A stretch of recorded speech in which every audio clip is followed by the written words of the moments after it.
So my name is Zach Schultz. I am the senior political reporter for PBS Wisconsin.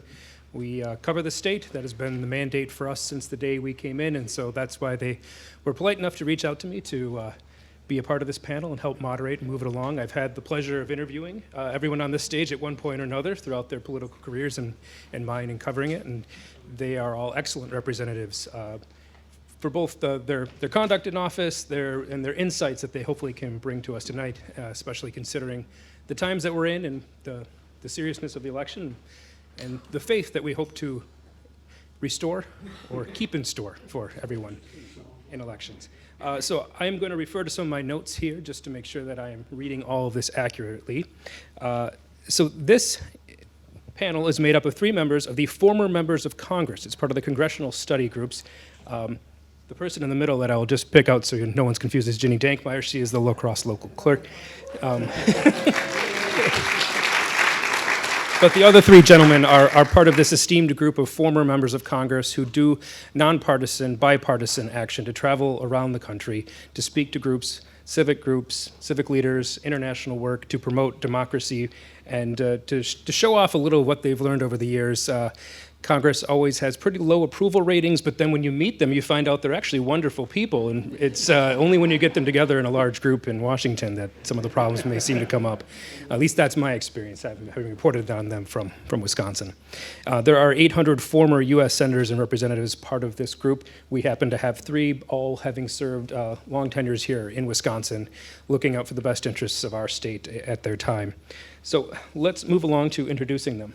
First, immediately, our most senior member here is the Honorable Tim Petri. Some of you may remember him as Tom Petri, or Thomas Petri, because that's what he was elected as, but we found out that he prefers Tim, has always been Tim. So it's kind of like, if you knew him as Tim, you were one of the cool ones in the group. So I'm fortunate enough to finally met him as Tim. Before that, he was always Thomas to me. But he served from 1979 to 2015, so a long career in Wisconsin's 6th Congressional District, which is over on the eastern side of the state, so opposite of where we are here today. But a critical group, and prior to serving in Congress, he was also in the Wisconsin State Senate, served his time there. Ginny Dankmeyer is the Crosse County Clerk since 2011. She has served in that capacity for 14 years. Before that was the Deputy County Clerk, so she has a lot of experience. She is one of those that we have reached out to from PBS Wisconsin when we want to hear from experts in the field about what is going on, and we have utilized her in the past to educate our viewers, and as I told her tonight, we will probably be doing that again in the future, of reaching out to utilize her expertise. She was also recognized as the Wisconsin Constitutional Officer of the Year. That is an impressive title. So when we open this program and refer to her as the expert on a lot of these topics, we do that with all sincerity, not just because she is the only clerk on the stage and can answer the technical questions. Also, the Honorable Reid Ribble, Republican, he was also served in the 8th Congressional, which is the Green Bay area. So Lambeau Field is part of his home district. I'm sure he was proud to brag to everyone that he met in Congress. Served from 2011 to 2017. Prior to that, he was in the roofing industry and had a very successful business career. He was one of those people that went from the private sector into serving in Congress and took those skills that he utilized. So we have a different range of experiences, which in the best of ways is what we would want to rely on as a democracy, is people bringing their personal experiences to Congress to utilize them to the best of their abilities. He retired in 2017 and is very happily serving also as a former member of Congress, but also motorcycling and enjoying travel. So kudos to him for that. And finally, a face that some of you may recognize, and that is the Honorable Ron Kind. He served in the 3rd Congressional, which is seated here in La Crosse. Just a couple years ago left office, but he served from 1997 to 2023. La Crosse native, also served as a prosecutor before that, so a long time service in government. So these are your panelists. Thank you very much for being here, and let's give them a round of applause for all of their service.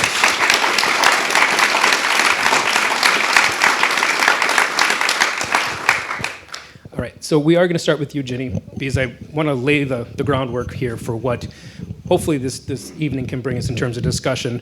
Let's talk about election security and election administration, because for most of us, our main interaction comes when we go to the polls, and we think of it as a one-day thing, and the shorter the line, the better for most of us. Get in, get out, and then watch for the results that night. Can you give us a little bit of background on the year-round job, the continual job that this is, and also in this time of year, in this time of election season, what it means when the U.S. Supreme Court says they're about to make a decision, or they're going to take a case, or someone asks for an appeal on whether this person or that person is going to be on the ballot. So give us a little background about your job and how much goes into it. Yeah, contrary to popular belief, election isn't just one day. We've been working on the November election even before we had the August ballot, the August election. So, it's a multi-month process. It takes a long time with coding the elections, finding out who's on the ballot. Sometimes we don't find out who's on the ballot until after we've printed ballots, but that's one of those things with the Supreme Court decisions that come down.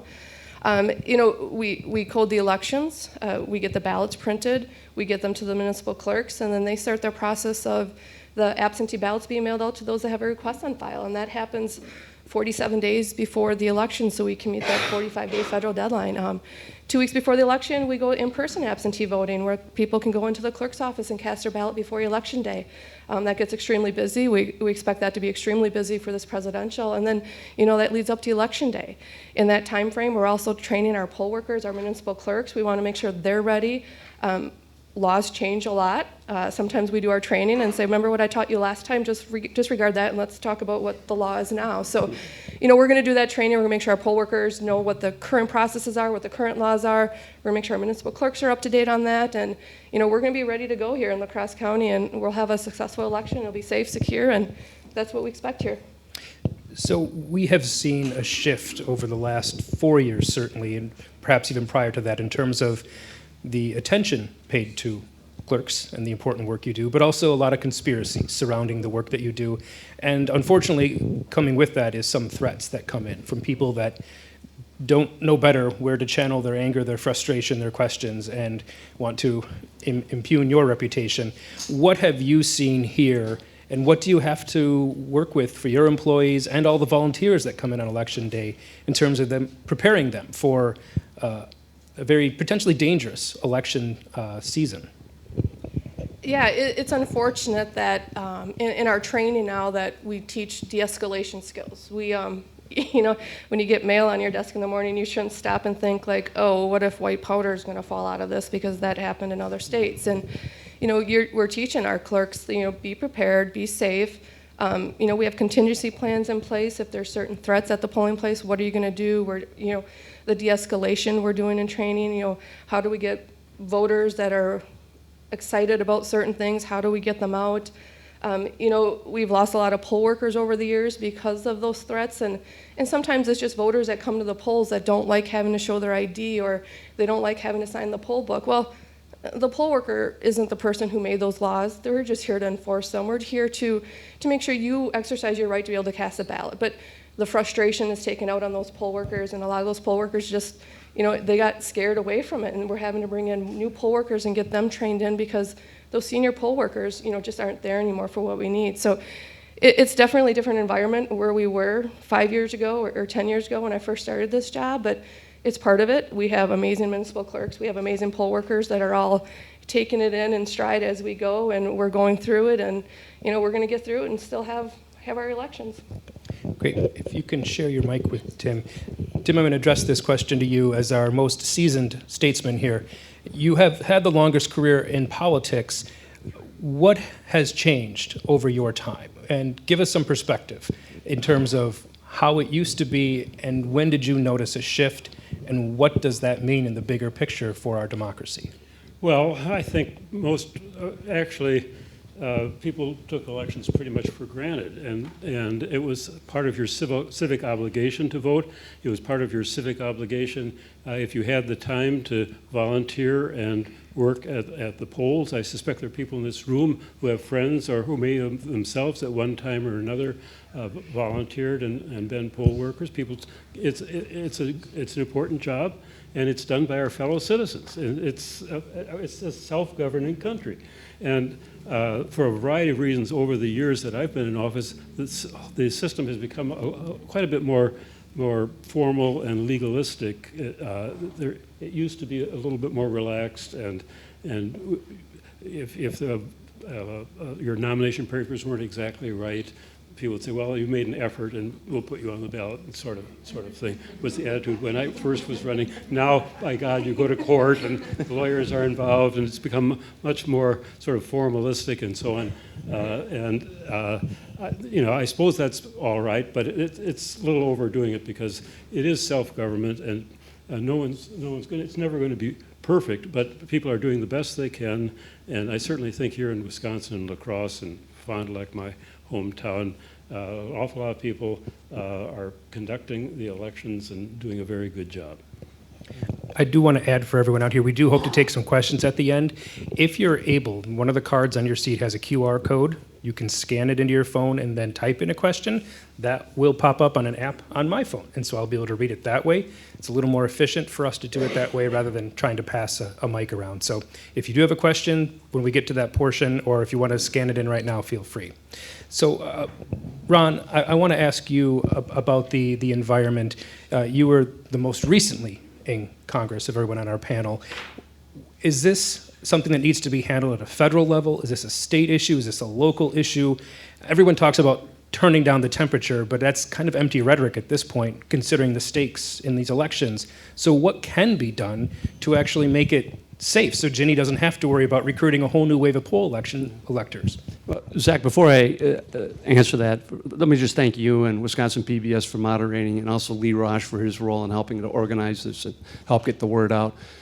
Grayson Moore, who's been involved with the Former Members of Congress Association for all the work. We've done this now as former members in a nonpartisan or bipartisan fashion in Pennsylvania and Michigan and Arizona. I think we're going to be in North Carolina too, to try to get the word out in regards to the integrity of our election process. And that's really why we're here tonight, is to tell people that we're fortunate being in a state, Wisconsin, that does this very well. Making sure that we have secure and safe and accurate and fair elections. And it's because of people like Ginny Dankmeyer and the team that she has in the clerk's office, and the professionalism and the seriousness in which they come to their job. We owe them a debt of gratitude, and we owe them support and encouragement, not threats, not attacks, none of that, because there's just no evidence or facts for us to doubt the integrity and the accuracy of our elections in Wisconsin, or I would submit virtually anywhere in our country. There's going to be a role of federal oversight to make sure that constitutional rights are not being impinged, but conducting these elections is at a state and local level, with people like Ginny and Ginny's throughout the entire state, recruiting poll volunteers, staffing the clerk's office, studying the law, and executing it to the best of their ability. And they've done that very well. And unfortunately, there are voices out there to sow the seeds of doubt in regards to the accuracy of our elections. And that undermines the very underpinnings of our democracy. If we don't have enough confidence that our vote's going to be accurately counted, we're going to see more January 6th. We're going to see more instances of violence. We're going to see more instances of self-help. Which is what we don't want to see, because there's no basis or no facts to justify that type of action.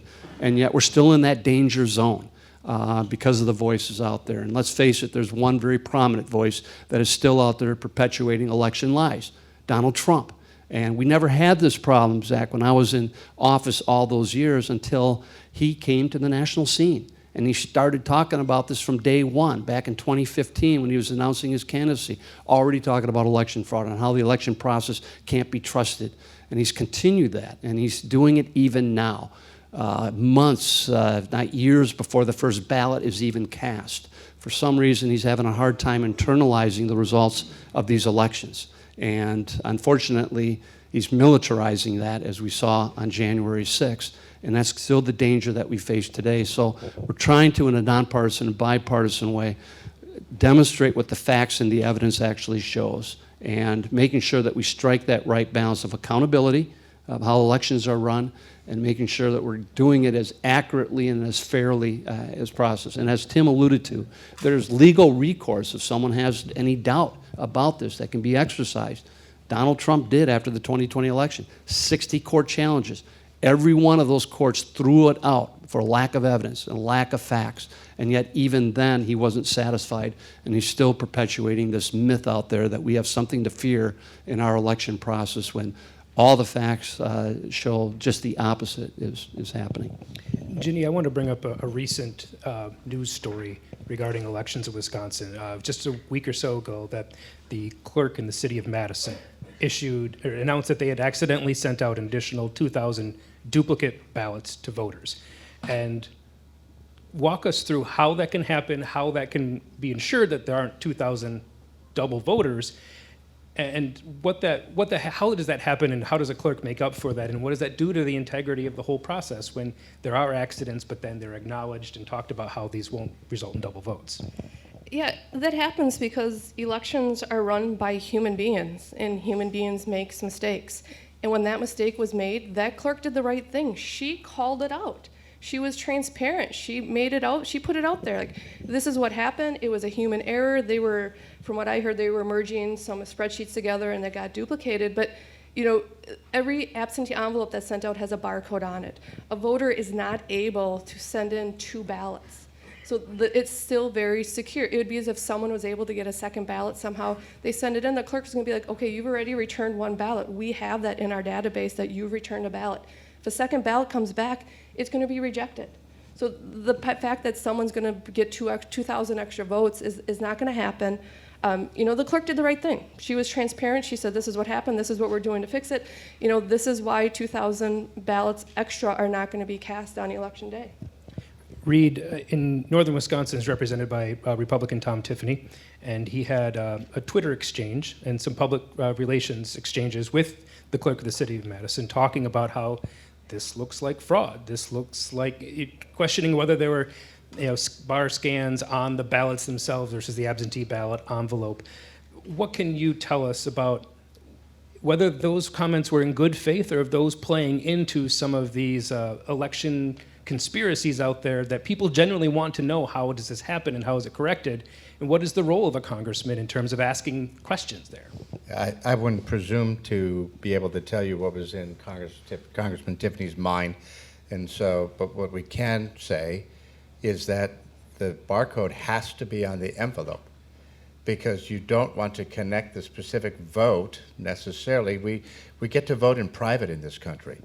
And so therefore, the identification has to be on the envelope, not on the ballot itself.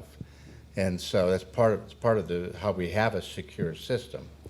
And I do think that when you look at data, about 70 to 80% of Republicans would say that they don't trust that the elections are being conducted fairly.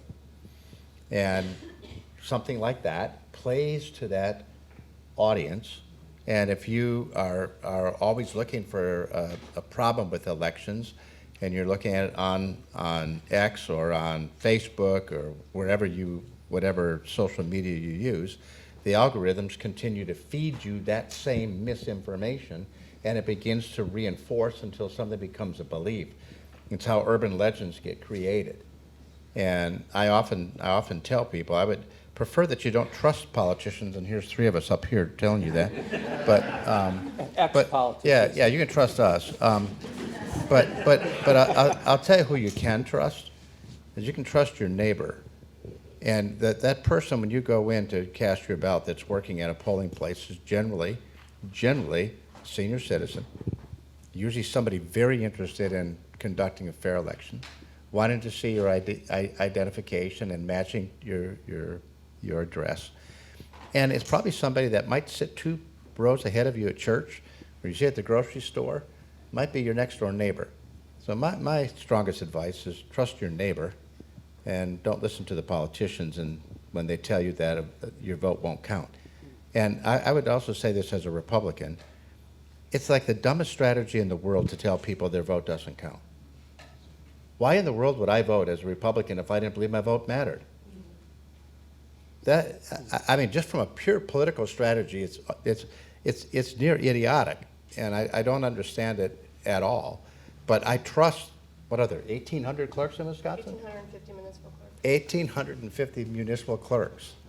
And I mean, this is local government at its finest. And so it's almost impossible to scam a system that is that disparate. And when you think of it, every state gets to run their own elections. And so it would just be almost impossible to have a conspiracy large enough to cheat an election like that.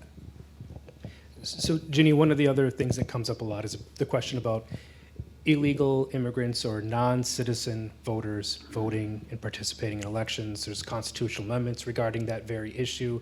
The question of whether a non-citizen can vote in a local election versus a federal or state election. So what are the processes that you have in place to make sure that only the people that are eligible to vote are in fact voting? Yeah, so when someone goes to their municipal clerk and they register to vote, they fill out their voter registration form, and it's ask you, are you a U.S. citizen? Are you 18 years of age? Have you been at this address for 28 days? And are you not a felon and or serving the felon sentence? And you proceed to fill out your address. You should provide your driver's license or ID card, and that information is entered into the database.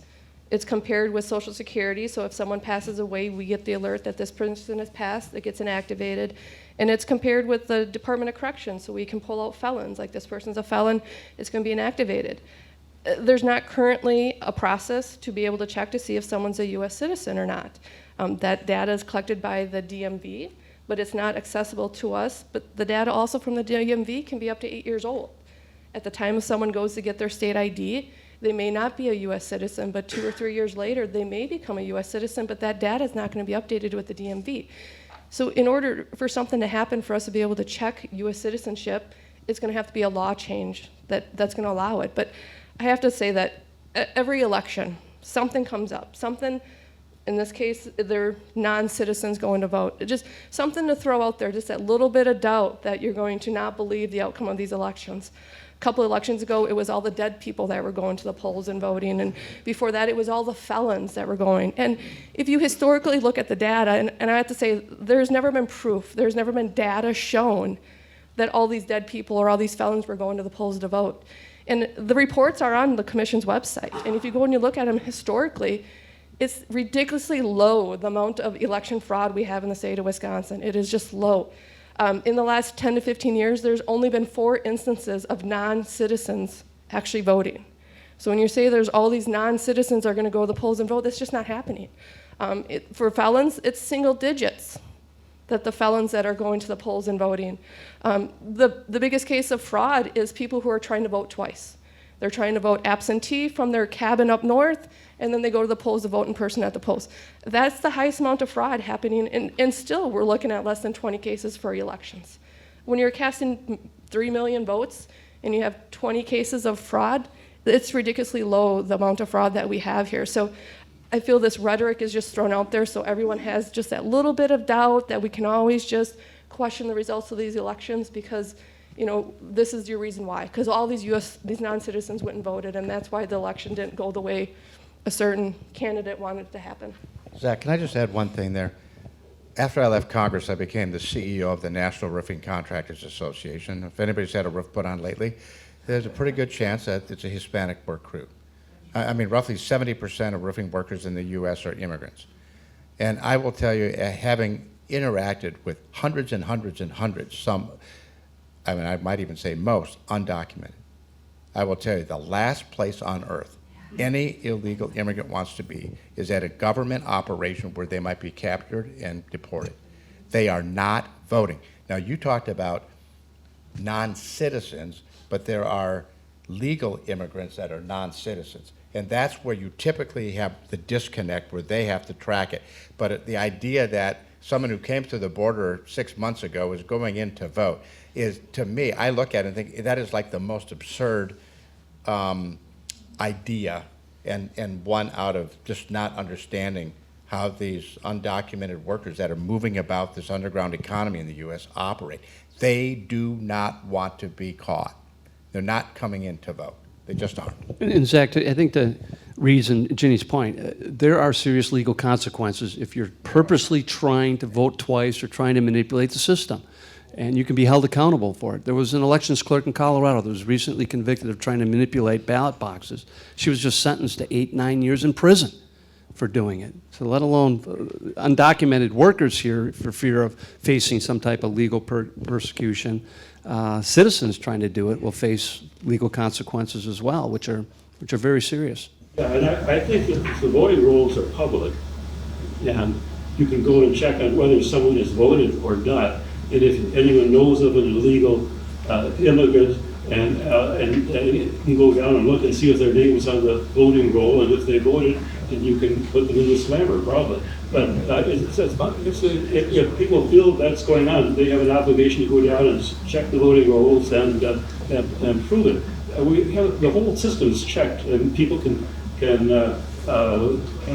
close elections. Candidates have a chance to have recounts. There are all kinds of ways of checking the ballots. The one other point I'd mention is that everyone who's elected is elected on the same ballot as everyone else in that particular jurisdiction.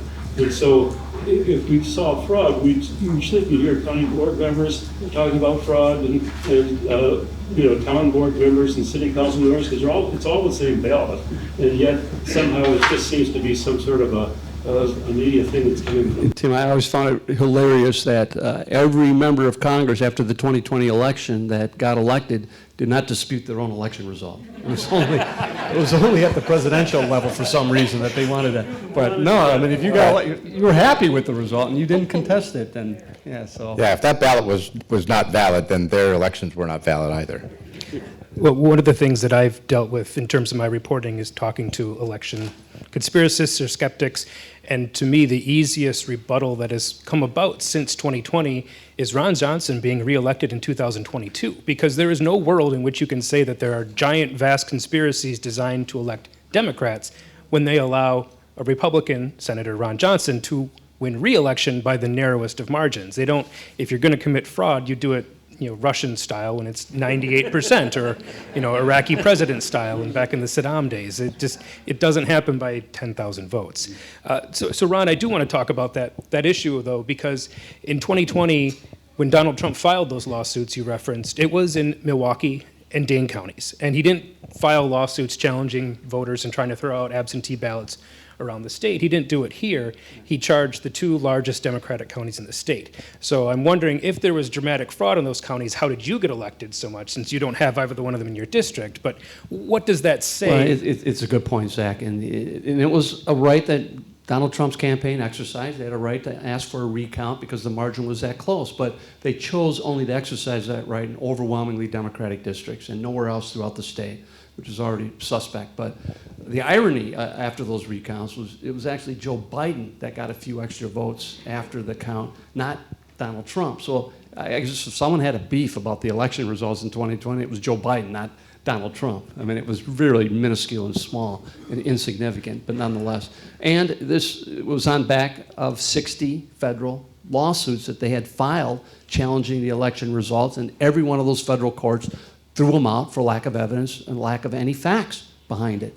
And yet, even today, he's not satisfied, which tells me that he knows what's going on and what his rhetoric is being used for. And it's unfortunate because it continues to undermine the very basis of our democracy. The opening phrase of our own Constitution, "We the people of the United States of America, in order to perform a more perfect union." Our founders placed us, American citizens, at the heart of our democracy. That comes with dual responsibilities. Not only responsibility to participate, let our voices be heard, and vote, but a responsibility, I feel, to accept the results of that election and to allow the peaceful transfer of power. And if we lose that as a country, our democracy is truly in peril. And we have one candidate today perpetuating that myth and trying to undermine the very basis of our democracy every day when he's out there campaigning. And unfortunately, too many people are listening to that false rhetoric and taking action because of it. And again, the danger still exists. And that's one of the reasons why us former members are trying to get together to explain what we've observed throughout our public service careers and how well our elections are conducted in places like Wisconsin. So, Ginny, let's talk about voting machines and tabulators. And I'm going to preamble this with another story I covered. So, obviously, following the Dominion lawsuits and all the Smartmatic conspiracies about Venezuelan hardware, I believe that was being installed, or software. In 2022, I went to an open session where the clerk in West Bend allowed anyone from the public to come in and watch how the machines are programmed. And I ran into a person that still had questions personally about 2020, but he decided to get involved, and he came in to watch. And at the end of that, he said, I don't think it's the machines. Now, that doesn't mean he still didn't personally want to believe some other theories out there, but what is the value in having those public sessions where you test the machines so anyone can come in and see how they work? Yeah, it's required. We do public testing for all the voting equipment. It's required by the municipal clerks.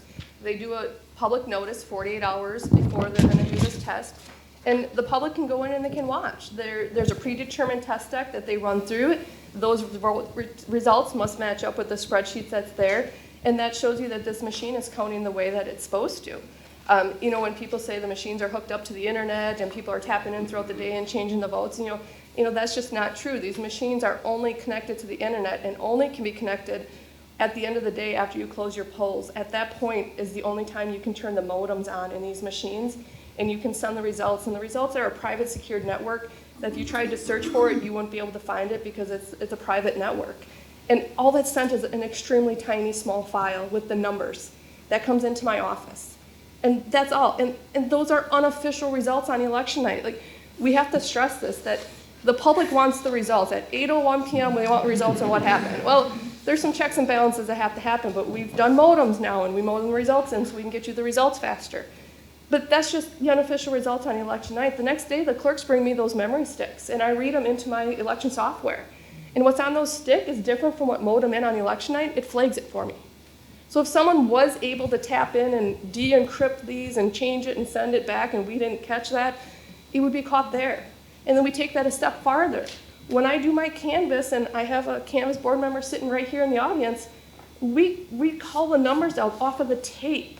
We don't even go off of the memory stick, or we don't go off of the results that were modem in on election night.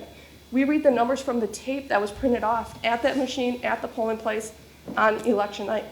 And so when people say, like, you know, they're tapping in and they're changing your votes, and we have to keep in mind that in Wisconsin, every ballot has a paper trail.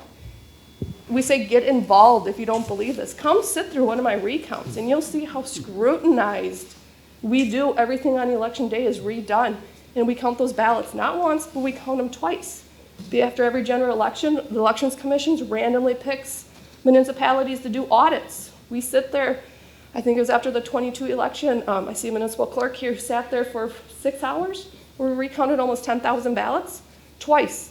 Every ballot was counted twice, and that was an audit to say, what do we have here? Did that match the tape and what we did for the canvas? And never have we had an instance where the tape did not match the ballots, where we didn't have a reason. And if something changes, it's usually because the voter circled the oval versus filling it in, or they did the X so the machine couldn't read it.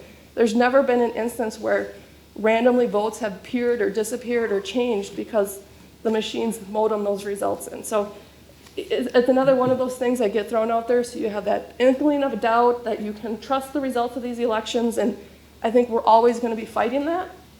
But I will always be here telling you that it's not true for the reasons we're talking about tonight. So I'd just like to remind people that after the 2020 election, there were certain news organizations that were sued because they were perpetuating the lies about manipulated voting machines.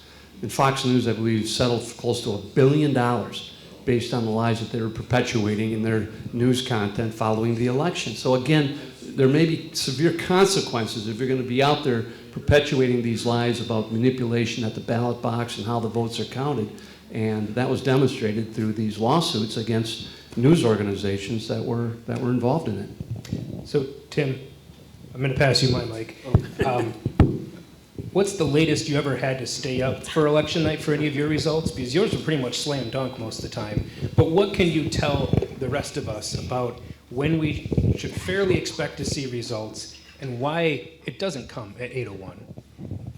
Well, the first time I was elected to the United States Congress, we didn't know what the results of the election would be for about a day and a half afterward, because the polls closed And I think I might have been behind at 12 o'clock at midnight or a little bit late. Juneau County was way in the west. Most of the votes in the district were in Sheboygan and Oshkosh and Fond du Lac and Manitowoc and so on. But Juneau County, a good rural county, and the people there just went home at about 10 o'clock at night. Thought they would finish counting later, and so the next day they counted some more. And it turned out I ended up winning much better, even though I'm not from it. I don't know if people knew who I was in Juneau County, but there was a race for judge in Juneau County that draw a lot of people to vote. It was a special election, I was elected in the spring, and while they were there, they voted for me too, and I ended up winning by about 600 votes out of about, I don't know, over 100,000 votes, and it was Juneau County that made the difference. So one of the other issues that was brought up a lot has to do with absentee ballots. And Reid, I want you to comment on this because Donald Trump in 2020 told his people not to vote absentee. He said, do not trust the mail, do not trust absentee balloting. Because of the COVID pandemic, there were a lot of Democrats, more than ever, and a lot of voters, more than ever, that voted by absentee. And now we are seeing a shift in some of that mentality. But what can you tell us about your experience with absentee balloting and encouraging voters to trust that process? A lot of elected officials vote absentee. They're often in, and I know for almost all the April elections, I voted absentee because I was working in Washington. And so we've talked a little bit about how those ballots are counted and the envelopes that they're in and things like that. All of our veterans that are active duty military that are deployed around the world, they vote absentee. President Trump voted absentee. It's just, and my guess is, given the type of business he was in, he probably voted absentee most of his life, to be honest with you. And I think there was a certain grasping at straws as he began to see his own polling struggle. But the whole absentee ballot thing has been going on in the country for a very long time, and you can take it to mail-in voting. And for Republicans in the room or who are listening on the live stream that may be concerned about the idea of mail ballots or almost all mail ballots, you think of the state of Utah. They send a ballot out to everybody. The state of Oregon sends a ballot out to everybody. And the idea there is they want everybody to vote. They want everybody to participate, as Ron said. And so you've got one very, very conservative state and a blue state that are using the mail to get ballots in all the time, and so it's a very secure system, and it makes it available for people that otherwise could not vote. In 2020, my wife had broken her back, and had had major surgery, and she was unable to walk, and so she voted absentee, and that's life in America, you know, and we might have aging parents or people who are disabled for different reasons, and we want them to be able to participate in this great American democracy, and that gives them a reason to. And I think the bigger concern that they had were the drop boxes, because there was a concern that the Postal Service couldn't keep up and get mail there, so the idea was you don't need a stamp or can't afford a stamp, you can drop your ballot in the box. And there were adaptations that took place during COVID that different states chose to do to try to make the right to vote available to everybody. And it wasn't like they said, we're going to make these new rules up, but only Democrats can use them. I think in some cases, my own political party, they undermined their own efforts by how they talked about this. And so it didn't help them. And I think they're learning now, because all of a sudden the RNC is talking about mail-in ballots and early voting. So they do get there. But for those of you in the room that are skeptical about the elections, I want you to know that the government at all levels has heard your concern. And they're trying to rebuild and try to remake the trust in it. And so I thank you for coming. Thank you for listening. Because if there's anything we can do to help encourage you not to not have faith in it, we want to encourage you to trust what's going on, because we want a fair and honest result. And I can tell you as a candidate, all I wanted was a fair and honest result. And that was it. So, Ginny, let's talk about something you did reference, and that is what happens after election night, because the real counting, the official results aren't official until the Board of Canvassers meet, and we have heard rumors, theories about what may happen in other swing states, key states where there may be additional challenges to certifying elections. And what power does anyone have at any level to challenge these elections from being certified to getting to the point where we can officially say who won in Wisconsin? No challenges can be done in the state of Wisconsin until your Board of Canvassers has certified those results.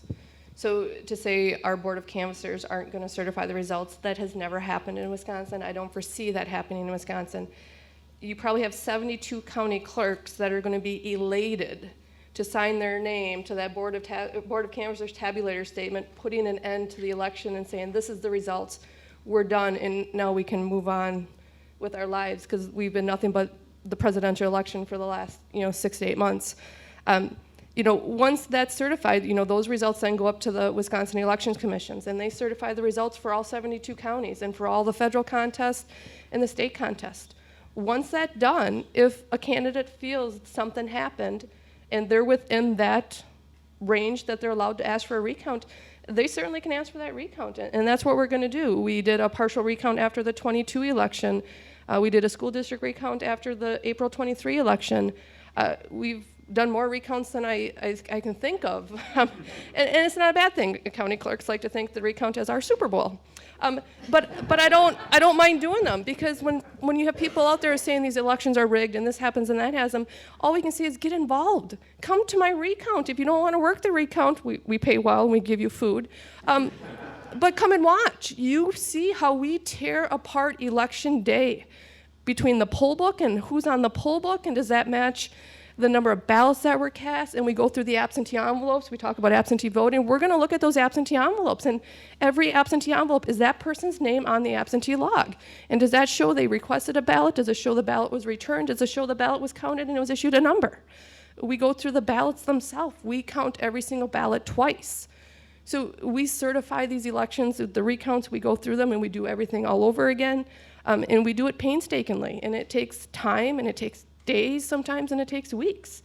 But that's the process we go to. So when we're done, and we say, these are the results, and I can guarantee you these results are safe, secure, and this is how the election was done by the voters who cast their ballots, and we made darn sure those ballots were counted properly.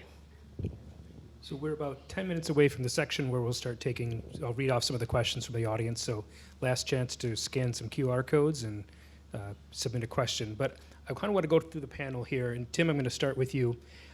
If there is one piece of legislation or one law change you could make at either the federal or state level that would most reinforce or boost trust in our elections, can you think of something that you would like to see passed? I wish I had a magic wand that I could wave that would stop all that.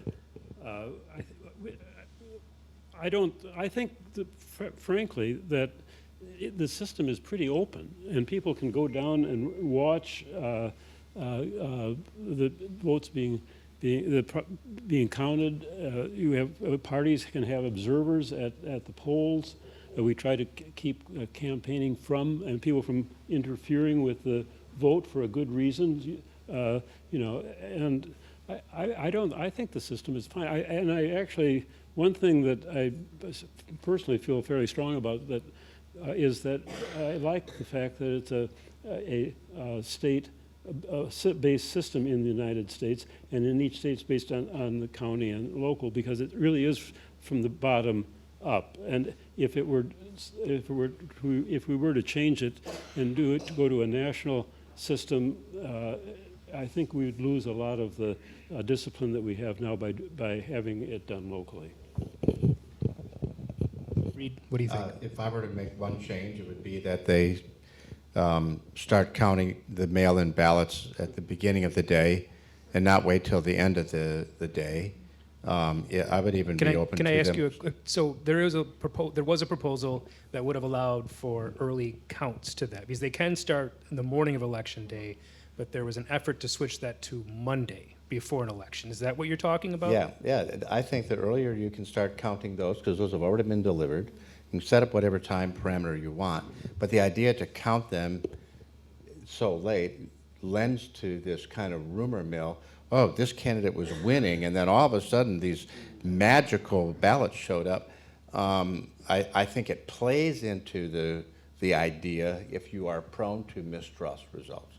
And so the sooner you can count, the sooner the results can be done, the more reliable I believe it becomes. And so that would be the one change. And I would like the federal government to stay out of Wisconsin. Wisconsin, I want her to deal with it, and I want the 1,800 other neighbors of mine to deal with it, and not some bureaucrat in Washington, D.C. dictating it. Well, unfortunately, Reid stole my plan A as far as what I was hoping for, but plan B would be making it easier for people to register, regardless of party affiliation. We're just making too many obstacles to make it harder for people to even register. And then mail every registered voter a ballot and make it easy for them to vote. And that ought to be our North Star in all of this discussion of reform. It's what can we do to make it easier for the American citizen to vote during the election cycle? And let that be our guide, regardless of any party consideration. Ginny, I don't want to make you into a lobbyist here, but would you like to chime in? Is there something that you would like to see done? Yeah, I'm going to have to agree. We had the county clerks and municipal clerks, we thought we had a bipartisan bill for Monday processing of absentees. And it goes into exactly what we said here. In Milwaukee and the counties where they have central count because they have hundreds of thousands of absentees, they can't start counting them until the polls open at 7 o'clock. The process of central counting is very tedious for absentees. So all the polling places in Milwaukee County and Waukesha County and those bigger counties, they've pulled their results, they're posted. But everyone forgets that there's still those central count absentee ballot totals that have to come in. So when they say they went to bed and one candidate is winning and they woke up and it got flipped and that's what happened, well, that's the reason for it. And we were trying to get the Monday processing bill passed so absentee ballots could be processed on Monday. They're not tallied, the results aren't released, they're processed, they're held tight until election day, and then at the end of election day, all the results are posted at once. And then that goes to that conspiracy theory that, oh, you just switched all the votes or you dumped the ballots to make sure your candidate win. And you know, you won't find a county clerk who is against this. I think there was many of the 1,850 municipal clerks that were in favor of this because it just makes things run smoother if we can get those absentees counted and results posted as one on election night. So let us shift to some of the questions that I'm reading off of the app that came in from all of you. I have a few questions here, so thank you for submitting them. And if any of you want to get some more in, there's still a minute here. So the first one is, no drop boxes were video monitored as promised in 2020. Then those boxes were declared unconstitutional. Is it conspiratorial to find that problematic? So I don't believe that video monitoring was ever promised in terms of a legal requirement. Drop boxes prior to 2020 were entirely up to the local clerks. They were not addressed in state law at all, which is part of the reason it went to the Supreme Court to determine whether they were legal in the first place. A conservative Supreme Court declared very narrowly in a very fractured decision where the majority agreed on, I think, 18 paragraphs. It was a very fractured decision that they were not, but it did not change the 2020 elections. And then most recently, a liberal majority in the Supreme Court ruled that they are legal. So, Ginny, let's start with you about drop boxes and how do you have them here and how do you handle them and what should people take from that? Yeah, this is part of Wisconsin that, you know, we are decentralized and our 1,850 municipal clerks run the election at the local level. So you have 1,850 different decisions on who's using drop boxes and who's not. It's a municipal clerk decision. There was guidance that the Election Commission came down with that says, hey, if you're using drop boxes, let's make sure they're secured. Make sure they're secured to the ground, to the building, to make sure that they can't be tampered with. You know, make sure there's a security tag on that so you can make sure that they haven't been opened with. If possible, put video cameras on them so they're being watched. So there are some municipal clerks who have followed that guidance, and feel that this was something that was necessary to be able to allow voters to return their ballots. A lot of rural municipal clerks only have a couple hours a week where they have office hours. And if someone's not trusting that their ballot's going to get returned by the mail, then the drop box is the answer. There's some municipal clerks that don't feel they have a secure drop box, and they're not using drop box with this election. But it's a municipal clerk decision. The clerks that are using them in La Crosse County are making sure that they're secure, and they have a log when they're opening them, how many absentees are being taken out. So it's done in a safe and secure manner in the areas where the clerk feels they're necessary. I just want to answer the question specifically, because I think the actual question was, is it conspiratorial to think that? And I would say no. I think it's okay to challenge how we do elections. It's not conspiratorial to ask questions and to want to have security and or to have the suggestion that they should be video monitored. I do not believe it's conspiratorial at all. And so if whoever asked that question, that would be my take on it. So Reid, Sorry, I misinterpreted the question. Reid, I have a follow-up on that because recently we've seen some headlines. The Dodge County Sheriff was on record pressuring a couple local clerks in his county not to use drop boxes. In Wausau, the recently elected conservative mayor proudly took a picture of himself carting off the drop box, only now for there to be a DOJ investigation and the drop box is back in place. Is this becoming a partisan issue surrounding this, and can we get back to it being a clerk's decision? We live in an era, and it's been getting more and more this way over my time in office, where partisanship itself is masquerading as a principle. And when you get to that place, everything feels partisan. And the case in Wausau, as I understood it, the mayor felt that the city council hadn't given approval, and so he decided to take action. But I would also say that virtually every mailbox in the country can take a ballot and mail it in, and so there are ways to get ballots to the polling places. Whether it's in a formal ballot drop box where it doesn't require a stamp or you have to put a stamp on it, that might be one change that Wisconsin could make as well. But I just think that we have this idea that everything, and especially our neighbors and those who might disagree with us politically, are wanting to pull the wool over our eyes or cheat somehow. And I will tell you, as someone who served in Congress next to this guy, I hold him in about as high a regard as it's even humanly possible. And I never once would think that what he was doing in his role as a congressman was nefarious. He might have had a different policy solution than I had for some problem that we were trying to deal with. But I mean, I want to believe that my neighbors are the same way. And so I choose to start there. And we all can change how we think about this, but you have to start it individually. And I used to coach girls volleyball at Appleton. I did that for 20 years, and if we had a particular problem, I would tell the girls this little poem, I am only one, but I am one. I can't do everything, but I can do something. And that's something that I can do, I should do. And that what I should do, I shall do. And if everybody in this room would begin to talk to the circle and sphere of influence that they have, their friends, their people at church, their social groups, about what you heard tonight, you can change how people view things. And we can have a different way of dealing with one another. So, Ginny, another question coming in from the audience is, my college student requested an absentee ballot. I received a flyer in the mail that identified awareness that an absentee ballot had been requested. Why? There's a lot of third-party groups, and I'm not sure if this is what they're asking. There's a lot of third-party groups out there trying to help, and they'll be sending you voter registration forms in the mail, and they'll have your address from 5 years ago, or they'll be sending you absentee ballot request forms in the mail with the wrong information on them. And they're not being helpful, they're causing confusion, and we're getting the phone calls from them saying, well, I just got this voter registration form in the mail, but I'm already registered. And we're like, yes, you are, just throw this stuff out. So If someone requests an absentee ballot from their municipal clerk, they will get the absentee ballot in the mail from their municipal clerk. They won't be getting any confirmation in the mail saying, yep, you requested an absentee ballot.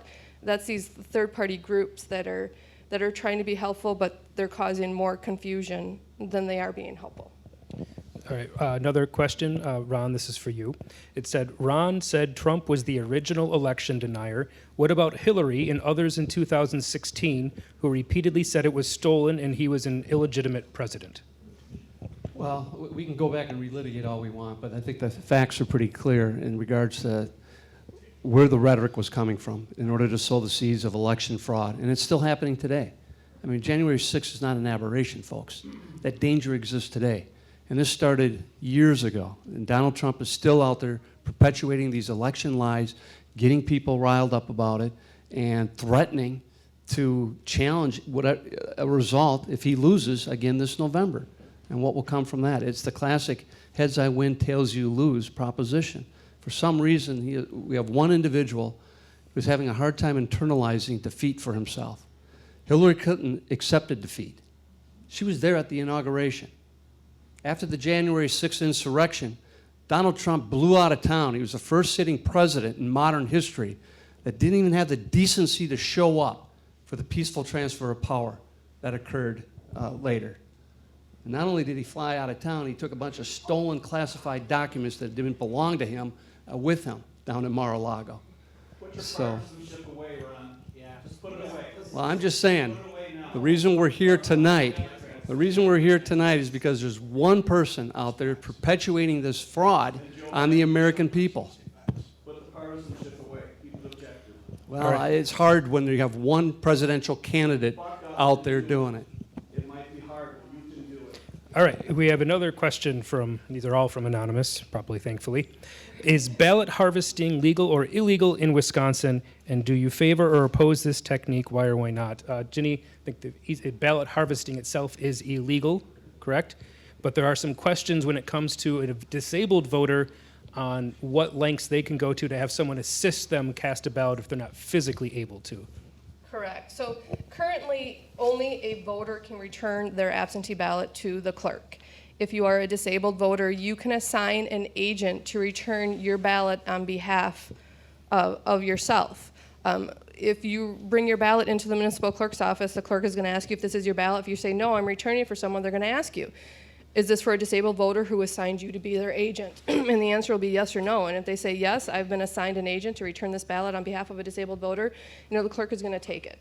So that's how the law stands right now. That's the process the municipal clerks are using. For any of the rest of you, would you support ballot harvesting? I know there are other states where it is legal. That has changed in some places. Do you think that would be okay, or is it better for each individual to return their ballot on their own?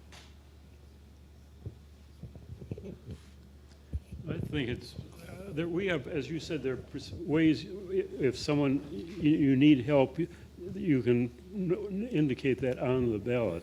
And I think that you have a problem, a gray area in nursing homes and areas like this, that people have Alzheimer's, they aren't tracking very well, and this is a dangerous area.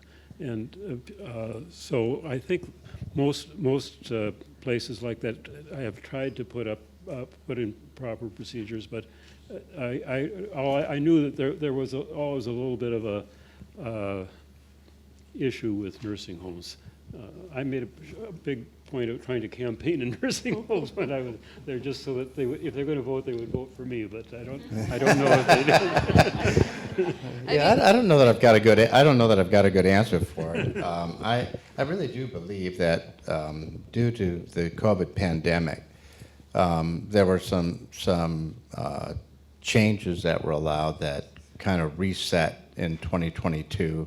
We didn't seem to have the same issues that came up in that midterm election, and so I'm hopeful, but I'm always optimistic because I think that's how Americans should be and ought to be, and just how I choose to live my life. That Americans are going to go out and vote. There's going to be a lot of people voting this year, and I'm just very hopeful that and candidates especially will accept the results. I also want to point out, when municipal clerk sends out your absentee envelope, that return envelope has a stamp on it already. So that's required by law. Every envelope that's mailed out has that return stamp on the envelope where you mail your ballot back and you sign it and you're a witness. So that's as simple as getting it to your mailbox. So do you need to bring it to the clerk's office? Do you need to bring it to a drop box? No. There are multiple ways to get your ballot returned, and one of them is your front step, in some cases, your mailbox, or the end of your driveway.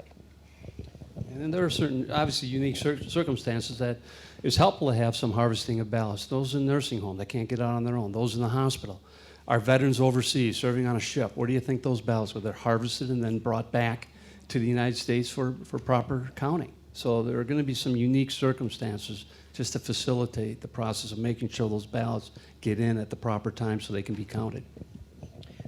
So another question here, are the paper copies of the ballots maintained in Wisconsin? How long do you maintain paper ballots? So when you say the actual ballots that were voted on election day, they are saved for 22 months or until any litigation surrounding that election has ended. So they're saved for 22 months, or if there's litigation, until that litigation is done.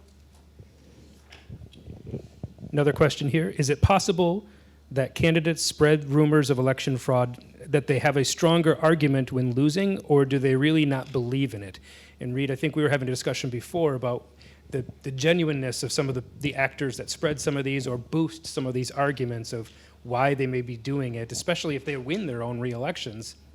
Yeah, I always try to avoid assigning a motivation or an intention on somebody else's activity.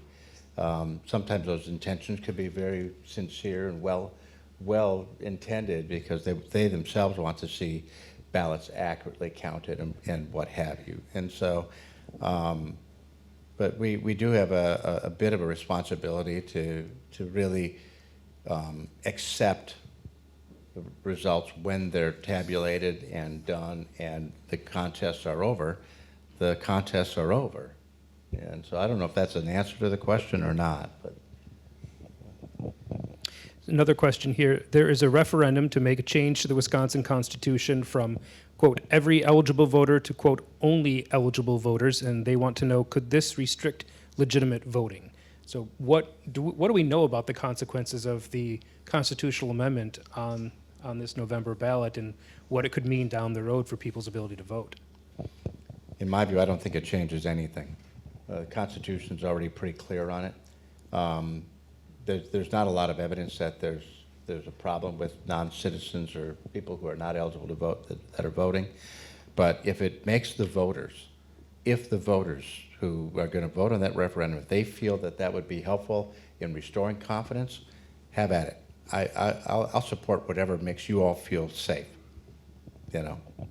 One follow-up on that is I know that in some districts, I don't know if it's in Wisconsin or around the country, they do allow non-citizens to vote in local elections for mayor or for council because those people do live there and pay taxes. Yeah. Could that restrict the ability of some of these municipalities to allow non-citizens to have a voice in their local government, even if they're not allowed to vote in state or federal? I'm not sure that there's any local jurisdictions in Wisconsin that allow non-citizens to vote. I'm not aware of any. Are you, Jim? Not in the state of Wisconsin. I'm unaware. You're required to be a U.S. citizen when you register to vote in the state of Wisconsin. Is that right? No. I think, I could be wrong on this, but I think years ago there was a problem, may have been up in Stevens Point, where quite a few students were voting on a local issue having to do with bonding for school construction or something like that. And the people who were taxpayers who ended up going paper didn't think that was quite fair, and it was an issue, and I think they decided that they shouldn't be allowed to vote in those local elections if they could at that time. But it was quite a while ago, so I may be wrong on that. Some of these are duplicate questions. Oh, my internet's trying to reconnect. Maybe someone's sending in another one. I didn't see any action on that. So it says, another question. Just a point, only 109 invalid votes were found in an audit of Wisconsin 2020, 0 by illegals. Is that accurate to your knowledge, Ginny? Does that make sense in terms of 109 invalid votes from 2020? I don't know what is meant by 109 invalid votes in 2020. I don't have the stats memorized on what the fraud reports were. They're posted on the commission's website. All I know is when you look at these, the last 10 to 15 years, there's only been 4 instances of non-U.S. citizens voting. So I don't know the 109 invalid votes. I'm not sure what that means, so I don't know how to answer that. Yeah, I'm not sure if there was some technical mistake or error that was made in submitting the ballots, but that's another area I think there's room for improvement in the state is for self-correction to take place. If someone makes an honest mistake and didn't have the right address or something on it, having the ability to self-correct that so that vote isn't disenfranchised ultimately is something I think the state should take a closer look at. I think there is a procedure, Ginny, isn't there, for some self-correction if there was a mistake made for a mail-in ballot? Yeah, if an absentee envelope is returned to the clerk and the voter forgot to sign or they forgot to put the witness signature, the clerk can reach out to that voter and that witness can come back in and they can rehab that ballot so then it can go to the polls to be counted. Yeah. I'm close source. I meant illegal ballots. The Harrison Foundation apparently got the illegal list from the audit that was done and published them as to all ballots that were not voted legally. Most of them were felonies who were given misinformation at the polls that they could vote. Of all the ones that they listed, every single name, it listed why they couldn't vote, and 0 of them were illegal. Yeah. So you're talking about the fraud. Yeah, I was talking about ballots, and I was like, I didn't know how you get that, but right. And those reports are on the commission's website, and it's like I said, over the years, it's ridiculously low the amount of fraud that's there, and a majority of it, if you look at these reports, it's people trying to vote twice, and they think they can get away with it, and they don't understand the system, and they get caught. So a couple new questions came at the very end. Good job. Either that or my phone was slow in updating. And I'll kind of merge these two together, Ginny. They're more on the technical aspect. If you vote by absentee ballot, how do they know they're a U.S. citizen, and how do they know if they show a fake ID, and are they now required to have a birth certificate to vote? So what are the technicalities when someone registers? Yeah, you're not required to show a birth certificate when you register. So in order for someone to receive an absentee ballot, they have to be registered to vote first. There's an exception for military and overseas voters, but they have to register to vote before we're even going to accept your absentee ballot request. So again, you're filling out that registration form, you're attesting that you're a U.S. citizen, that you're 18 years of age, you've been at that voting district for 28 days, and that you're not currently serving a felony sentence. Once the clerk gets that information, they're going to see your proof of residency. That's required.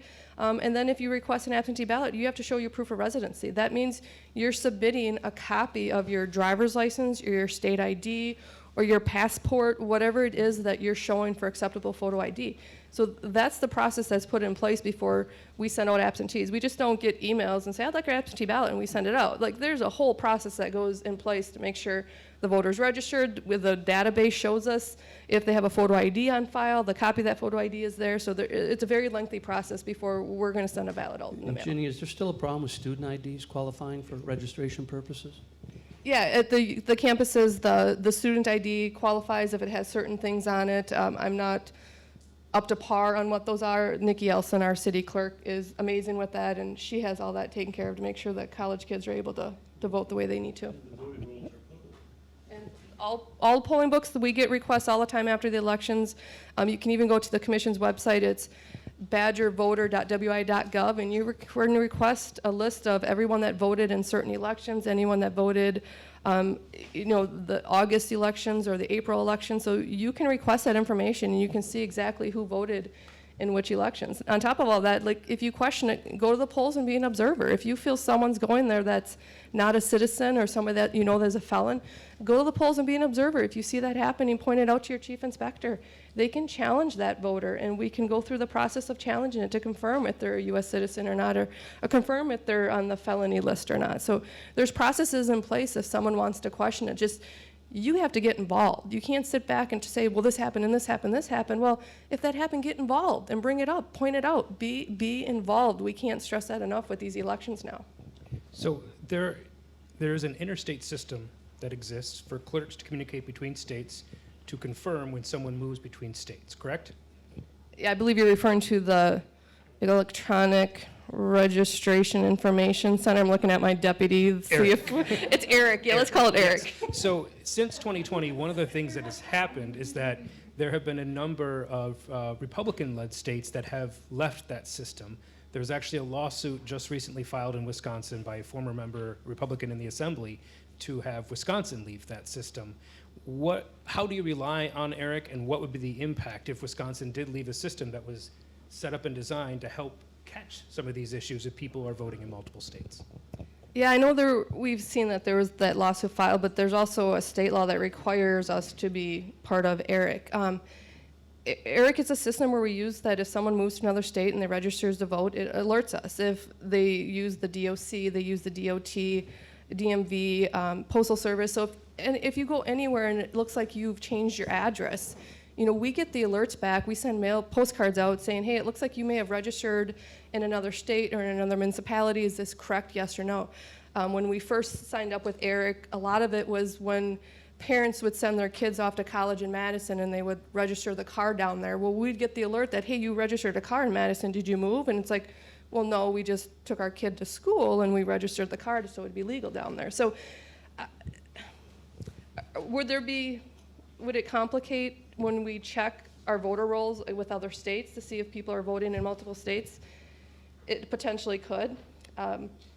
The Elections Commission is the one who really oversees the ERIC, and they know all the ins and outs about it. We see the other side of it when we get the alerts, so I don't want to misspeak on everything that ERIC does or doesn't do, because I'm just not that familiar with that side of it. I'd like to wrap up this evening with each of you answering the same question, and that would be, what can people in this audience do, or anyone watching tonight, when they're talking to a neighbor, when they're talking to a friend? Reid talked about the importance of talking to neighbors and the trust there. If they still have some doubts about the integrity of Wisconsin elections, what's the simplest message, without getting into tabulators and ERIC and lawsuits? What is the message that you would ask them to convey? Well, I'd just say that if people have doubts, they should learn more about the system and how it actually works. And no human system is going to be perfect, but people have worked on elections for a couple hundred years now here in the United States and have tried their very best, because one time you're in charge, the next time the other party's in charge, and you want to have the election fair so that you can continue having elections. I think learning more about how it works is what I would tell them. I go back to what I've said a few times tonight, is get involved. If you're doubting or questioning what's happening at the polls on election day, get involved. Go to the polls. Be a poll worker. We're going to do poll worker training in the next couple of weeks to get people ready for the polls. And then if that doesn't do it, call me. I have never turned down a call from a citizen who had questions on how elections work. After the 2020 election, I spent days and days on the phone with voters just wanting to know, how does this system work and what I'm hearing happening or not. And I will spend all the time I can to help you understand how the system works. So when you understand it, you can share it with your neighbors and your friends. And as a community, we win when we have the right information out there. But get involved, and if you don't want to get involved, then call the people who know what's going on. That's me as your county clerk, that's your municipal clerk, that's your poll workers. They're the ones that are on the front line of these elections, and they can answer these questions for you. I would just say that embedded deep in the heart of Americans is a great deal of love for this Republican system of government that we have, and that is, we've had elections for over 200 plus years, and the actual amount of fraud is remarkably tiny, given the hundreds and hundreds and hundreds of millions of votes that have been cast over all those times. It's tiny, and that tells me that the American people, at the very core of who they are, they want it done right. They don't cheat. They take their civic duty responsibly. They vote, and they go home and they wait for the results to be tabulated and put out there. And for me, it's just so refreshing election day. And as a former candidate, I will just say members of Congress are most fearful the day before an election and the most courageous the day after. And but it's because our great system has taken the power away from Ron and Reid and Tim, and given it to you. And that is something almost magical. Well, ditto. That's tough to follow up on, Reid. It really is. But yeah, I think educating ourselves a little bit more about the checks and balances, the safeguards that are put in place that work very, very well.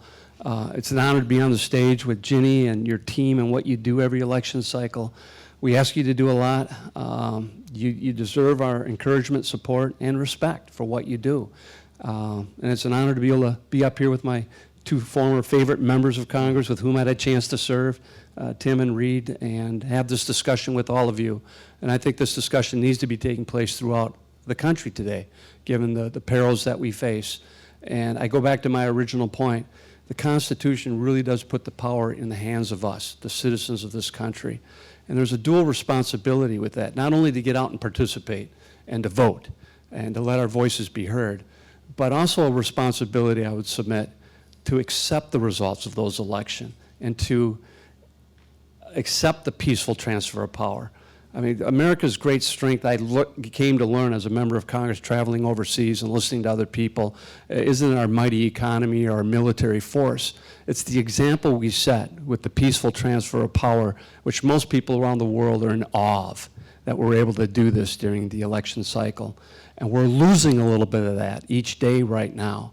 And once we lose it, it's going to be awfully tough to get it back if these seeds of distrust continue to be allowed to grow and to fester out there. We're going to see more repeats of January 6th, I fear. And I think that's really one of the things that's on the ballot this fall.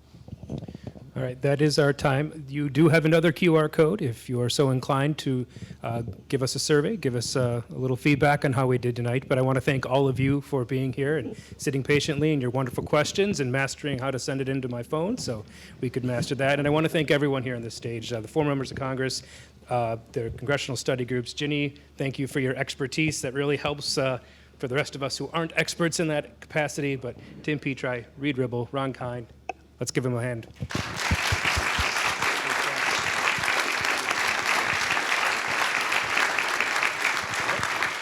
Thank you. Have a good night.